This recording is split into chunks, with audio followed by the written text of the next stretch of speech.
So hello guys, मैं अरफुल Johnson और आज हम बात करेंगे लाइफ से रिलेटेड कुछ बहुत दिलचस्प बातों पे।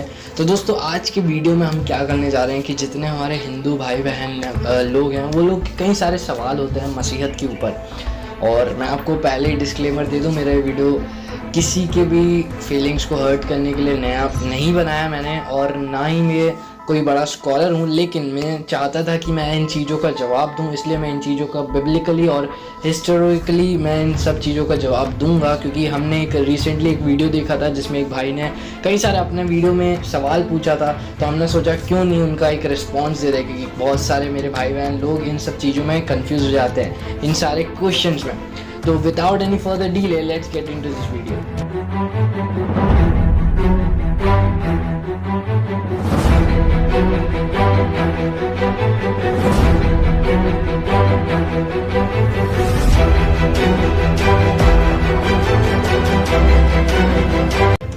तो दोस्तों, अब हम शुरू करते हैं पहले उन्हीं की एक क्लिप देखकर। 13 वर्ष की आयु से लेकर 35 साल की आयु तक इंडिया में थे भारत भ्रमण। अरे बाप रे, आपने सुना दोस्तों, यहाँ तो मतलब यीशु मसीह 13 से लेकर 33 साल तक इंडिया में थे। तो लेकिन ये कैसे हो सकता है, क्योंकि लूका 3 उसके 23 2 उसके 23 में तो हमारे ख्याल से यीशु मसीह लगभग 30 वर्ष के थे, क्योंकि हम उसको पढ़ेंगे तो वहाँ लिखा है लगभग, जब वो प्रचार कर रहे थे तो लगभग 30 वर्ष के थे। तो यीशु मसीह फिर उस वक्त इंडिया में कैसे, फिर कौन से यीशु मसीह की बात कर रहे हो आप, शायद मैं समझा नहीं। तो चलो अगली बात करते हैं, क्योंकि देखो दोस्तों, पहली बात तो 18 ईयर्स मिसिंग है, 13 से लेकर 30 उम्र तक, और वो क्यों नहीं लिखा गया है बाइबल में, इसके पीछे का एक स्पेसिफिक रीज़न है। उस रीज़न को मैं एक छोटा सा क्लिप प्ले करता हूँ। सबसे पहले हमें ये जानने की जरूरत है कि इस्राएल में ये रवाज है कि जब बच्चा 13 साल का हो जाता है तो उसको बालिग कंसीडर किया जाता है, यानी कि लोग उसको बालिग मानते हैं। जैसे कि यहाँ पर जब 18 साल का बच्चा हो जाता है तो उसका आईडी कार्ड बन जाता है, उसको बालिग समझा जाता है। इसी तरह वहां पर जब 13 साल का बच्चा हो जाता है तो उसको तो दोस्तों, आपने ये वीडियो देखा, इसका मकसद, इसका पूरा लिंक मैं नीचे डिस्क्रिप्शन में डाल दूंगा, जो कि अलमास जेकब द्वारा एक बहुत ही अच्छा वीडियो है कि वो भाई 13 से लेकर 30 वर्ष तक क्यों मिसिंग थे। तो आगे हम देखते हैं, उन्होंने एक क्लेम किया कि इनका क्लेम था कि क्रिश्चियनिटी जो है वो कृष्ण नीति से आया करना, इसी वजह से कृष्णा नीति का नाम बन चुका था क्रिश्चियनिटी, और वो एक रिलीजियन में चेंज हो गया। तो ये क्लेम ऑब्वियसली थोड़ा अजीब सा नहीं लग रहा, क्योंकि एक तरीके से आप नोटिस करें तो मैं आपको एक चीज़ दिखाता हूँ इन सब चीज़ों में। पहली बात तो हमने होमोफोन्स का सुना है। होमोफोन्स क्या होता है, वो जो कि सिमिलर साउंड करते हैं लेकिन उनकी मीनिंग और स्पेलिंग्स बहुत ही डिफरेंट करते हैं, डिफरेंट होते हैं एक्चुअली। तो क्रिश्चियनिटी एक तरीके से देखा जाए तो Christianity is based on the teachings of Jesus Christ, और कृष्ण नीति लॉज और जो भी लॉज और वेज जो कृष्ण ने रखे हैं वो है कृष्ण नीति। तो इन दोनों में बहुत ही अंतर है, इसकी मीनिंग में आप देखो तो बहुत ही अंतर है। और वैसे भी हम जानते हैं कि यीशु मसीह ने कभी भी अपने फॉलोअर्स को या उनके फॉलोअर्स ने खुद को भी कभी क्रिश्चियन क्लेम नहीं किया। हालांकि ये अंतितोक नाम की एक जगह में, जो कि अंतिकिया है, हिंदी में उसको अंतिकिया कहते हैं, जो कि आप एक्ट्स 11 वर्स 26 में आप पढ़ सकते हैं। वहाँ पे सबसे पहली बार क्रिश्चियंस करके बुलाया गया था, क्रिश्चियंस मसीही करके नाम रखा गया था। अगला इनका वीडियो देखते हैं, अगला क्लिप देखते हैं। और कई सिटीज में, कई कंट्रीज में बैन लगाया गया है, जो कि लंदन में बैन था भगवत गीता के ऊपर, क्योंकि एक हिंदू धर्म में भगवत गीता ग्रंथ है। तो दोस्तों, यहाँ पे इनका कहना है कि रशिया ने ट्राई, क्योंकि गीता बहुत ही वैसी ग्रंथ है, इसलिए रशिया ने वहाँ पर बैन लगाने की, रशिया में और कई सारी जगहों में बैन है। तो पहली बात मैं आपको इस चीज़ का बिल्कुल क्लैरिटी दे दूँ कि गीता जो है वो कहीं पर भी बैन नहीं है। मैंने ये जो आपकी स्क्रीन में जो पिक्चर दिख रहा है, ये मैंने गूगल से ही लिया है, आप इस चीज़ को देख सकते हैं। और अगला कि बाइबल 52 कंट्रीज में बैंड है। क्या आप जानते हैं कि बाइबल टोटली 52 कंट्रीज में बैंड है, उनकी लिस्ट ये है। और इस कंट्री में अगर आप एक क्रिश्चियन हैं तो आपको सबसे ज़्यादा परसिक्यूट किया जाएगा for being a Christian, for following the ways of the Bible, for following the teachings of the Bible. 52 countries में बैन है, भगवद गीता कहीं पर भी बैन नहीं है। हाँ, रशिया में कुछ मेंबर्स ने ट्राई किया था कि भगवद गीता को बैन करा जाए, लेकिन वो वापस लीगल हो चुका है। जब जीसस वहां पे आए राजा के महल में, तो राजा ने जीसस को बताया कि आप जो भी बदलाव की बातें कर रहे हो हमारे समाज में, वो ऑन दी स्पॉट इमीडिएट इसको बंद कर दीजिए, वरना मुझे आपको सजा सुनानी पड़ेगी। तब यीशु मसीह ने उनको डिटेलिंग बताई कि मैं तो किसी धर्म परिवर्तन की बातें नहीं कर रहा हूं, बल्कि मैं एक बहुमूल्य नॉलेज जो यहाँ के समाज को जिसकी बहुत जरूरत है वो चीज मैं यहाँ पे दे रहा हूँ। भगवान कृष्ण के लाइफ के बारे में बता रहा हूँ। अगला क्लेम ये किया है कि यीशु मसीह को क्रूस पर इसलिए चढ़ाया गया क्योंकि उन्होंने क्लेम किया कि वो श्री कृष्ण की टीचिंग्स लेके आए, या कोई धर्म परिवर्तन नहीं हो रहा।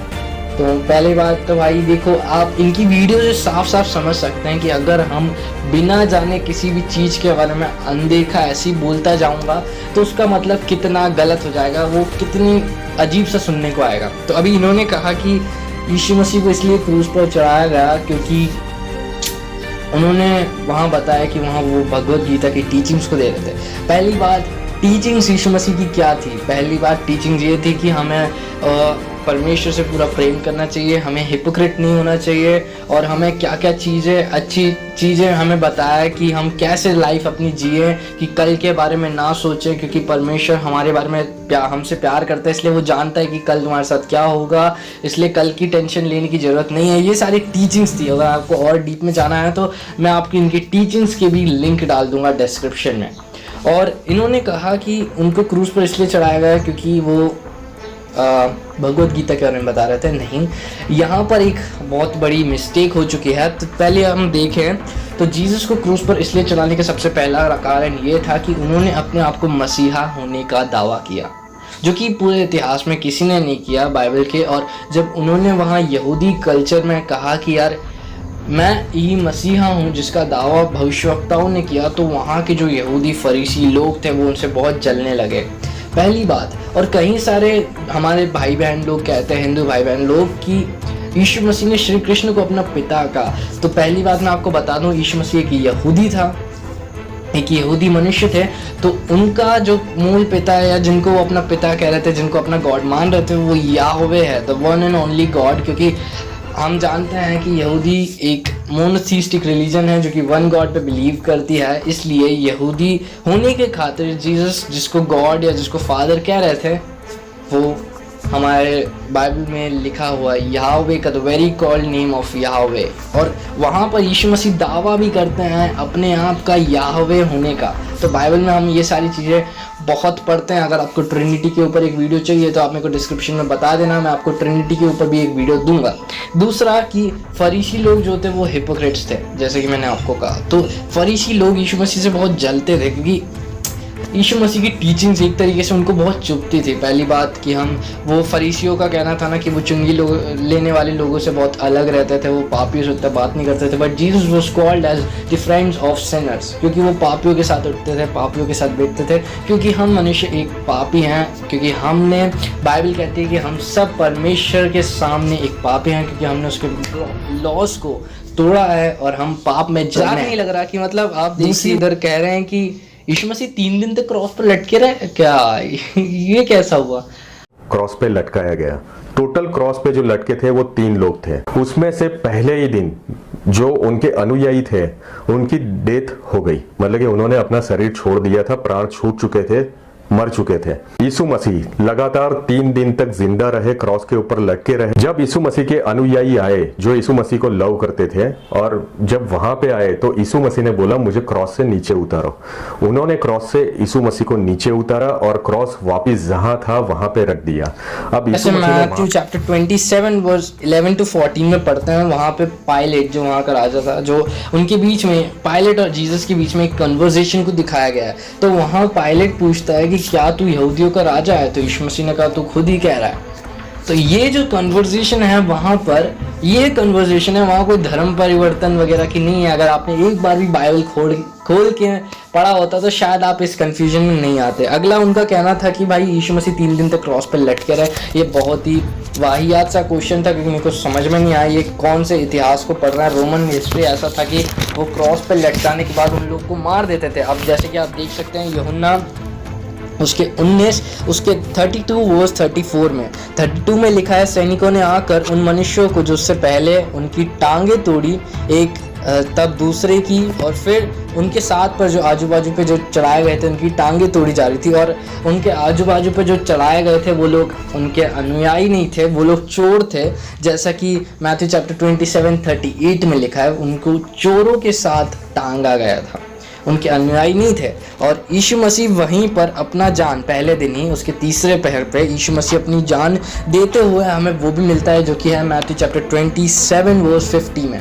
वहाँ उनकी जान चल जाती क्रॉस पर ही, और उसके बाद उन्हें इसमें कब्र में रखा जाता है, जो कि आज भी इज़राइल में है, खुली कब्र है, आप जाके देख सकते हैं। और ये बहुत ही चौंका देने वाली बात है कि यीशु मसीह को मृत्यु भी नहीं रोक पाई, इसलिए वो मसीहा है। और हमने ये वीडियो देखा और उसके बाद इनका कहना था कि वो शायद 3 दिन तक वहाँ टंगे रहे। मैं नहीं जानता ये कौन सी बाइबल इन्होंने पढ़ा है या फिर ये क्या कहना चाह रहे हैं, लेकिन Matthew chapter John chapter 19 verse 34 में लिखा है कि परंतु सैनिकों ने एक बर्छा से उसके पंजर भेदा और उसमें तुरंत लहू पानी बन के निकला, क्योंकि जीसस क्राइस्ट वहाँ पर उनकी डेथ हो चुकी थी, तो उनके यहाँ पर पेट पर एक पंजर से, वो भाले से, भाला कह सकते हैं हम उसे, हाँ, तो उस बर्छे से उन्हें मारा गया। तो यहाँ यीशु मसीह की डेथ के बारे में भी लिखा गया है। दिया था, जो ज्ञान दिया था वो ज्ञान आप लिखित में हमें रिटर्न दो। और कुछ ऐसे 20-30 लोगों को बिठाया था और इसकी जो लिखाई थी काफी दिनों तक चली थी। आखिर में तो इन्होंने कहा कि क्योंकि वहाँ के लोगों ने बोला तुम इन बाइबल की बातों को लिखो, इसलिए उन्होंने लिखा। क्या ऐसा एक्चुअल में था? नहीं। मैं आपको इसका प्रूफ दूं कि यूहन्ना खुद कहता है कि अगर यीशु मसीह के बारे में सारी चीज़ लिखा जाए तो शायद दुनिया में कागज़ कम पड़ जाएगा। जैसे कि यूहन्ना 21 उसका 25 कहता है कि ऐसे और बहुत से काम हैं जो यीशु मसीह ने किए, यदि वह एक एक करके लिखे जाते तो समझता हूँ कि पुस्तकें जो लिखी जाती हैं वे संसार में भी ना समाती। इतनी सारी चीज़ें, क्योंकि यीशु मसीह एक ऐसा इतिहास में एक ऐसा पर्सन है जिसके पास बहुत सारे रिलेटिव्स क्लेम हैं कि वो एग्जिस्ट करता था और वो कभी आया था, वो क्रूज पर लटका था और हमारे लिए अपनी जान दिया था। तो इस पर कोई वो बहस बनता ही नहीं। अगला क्लिप देखते हैं। और महाभारत से मिलती जुलती है बाइबल की, जैसे सरमन्स ऑफ द माउंट, जो यीशु मसीह वहाँ के लोगों को, उनके जो सबसे नज़दीकी लोग थे उनको बताया करते थे कि मैं भी एक दिन पर्वत पे जाऊंगा और मैं सरमस लूंगा। तो किस हिसाब से बोला था कि भगवान कृष्ण गोवर्धन पर्वत की बातें किया करते थे। तो इन्होंने कहा कि वहाँ सरमन्स ऑफ द माउंट में कि यीशु मसीह कह रहे हैं कि मैं पर्वत पर जाकर सरमस लूंगा। जी वो बिल्कुल गलत है, ये आप क्या कह रहे हैं। पहली बात, सरमस लेने की बात नहीं है, वहाँ सर्मन ऑफ द माउंट मतलब पहाड़ी उपदेश। सरमन का मतलब होता है उपदेश। तो वो पहाड़ पर जब वहाँ लोग इकट्ठा हुए तो वो पहाड़ से एक उपदेश दे रहे थे, जो उपदेश का लिंक भी मैं डिस्क्रिप्शन में डाल दूंगा, वहाँ से देख सकते हैं। वो उपदेश क्या था, वो ये बात नहीं हो रही थी कि मैं पर्वत पर जाऊँगा और सरमस लूँगा, न जाने क्या, ऐसा बिल्कुल भी नहीं है। और ये इसलिए नहीं लिखा गया था बाइबल की, वहाँ के लोगों ने बोला, लेकिन यीशु मसीह ने खुद बोला कि पूरे संसार को जाओ और ये खुशखबरी सुनाओ कि यीशु मसीह उनके लिए क्रूस पर मरा और तीसरे दिन जी उठा और स्वर्ग पर है और आज भी जिंदा है। इसी कारण वहाँ के जो उनके चेले थे उन्होंने जी जान से, कई सारे लोगों को मारा गया, उनके चेलों में से कई सारों को उल्टा क्रूस पर टांग दिया पतरस को, और कई लोगों को तेल में उबाला। लेकिन मैं बता दूं, उन्होंने अपने आखिरी दम तक यीशु मसीह का प्रचार इसलिए किया, इसलिए नहीं कि उन्हें मज़ा आ रहा था, लेकिन इसलिए उन्होंने जो देखा वो बिल्कुल नॉर्मल नहीं था, वो बिल्कुल इतिहास हिला देने वाला था, इसलिए उन्होंने प्रभु यीशु मसीह का प्रचार किया। अब इस छोटे से वीडियो को, अगर यार वीडियो में मज़ा आया तो यार प्लीज़ वीडियो को, चैनल को सब्सक्राइब कर देना, बेल आइकन दबा देना और वीडियो को भी लाइक कर देना। फिर मिलेंगे नए वीडियो के साथ, तब तक के लिए बाय।